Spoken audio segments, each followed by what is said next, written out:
मीनाताई ठाकरे स्मृतीस्थळावर लाल रंग फेकण्यात आला आणि एका संशयिताला आता पोलिसांनी ताब्यात घेतल्याची माहिती आहे। मुंबई पोलिसांनी तपास सुरू केला होता आणि मुंबई पोलिसांनी एका संशयिताला आता ताब्यात घेतलेला आहे।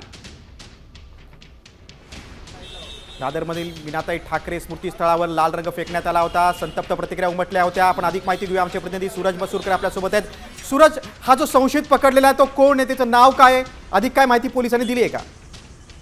निश्चितप्रमाणे सकाळपासूनच या दादर परिसरात शिवाजी पार्कमध्ये मोठ्या प्रमाणात तणावाचं वातावरण होतं आणि त्यानंतर आता एका संशयिताला ताब्यात घेतल्याची माहिती जी आहे ती समोर आलेली आहे। या सर्व घडामोडीमध्ये पोलिसांनी जे आहे ते टेक्निकल अनालिसिस आणि सीसीटीव्ही फुटेजचा आधार घेत एका संशयिताला ताब्यात घेतलेला आहे। त्याच्याकडून संपूर्ण सखोल चौकशी जी आहे ती पोलीस आता करत आहेत। नेमकं काय झालं होतं आणि जी घटना घडली होती सकाळी त्या घटनेचा आधार घेतच सीसीटीव्ही पोलिसांनी तपासले होते थोड्या वेळापूर्वी। नक्की सूरज, आणि या प्रकरणी आता काय तपासात समोर येतंय ते बघणं खूप महत्त्वाचं आहे। तुम्ही सविस्तर माहिती दिलीत त्याबद्दल धन्यवाद।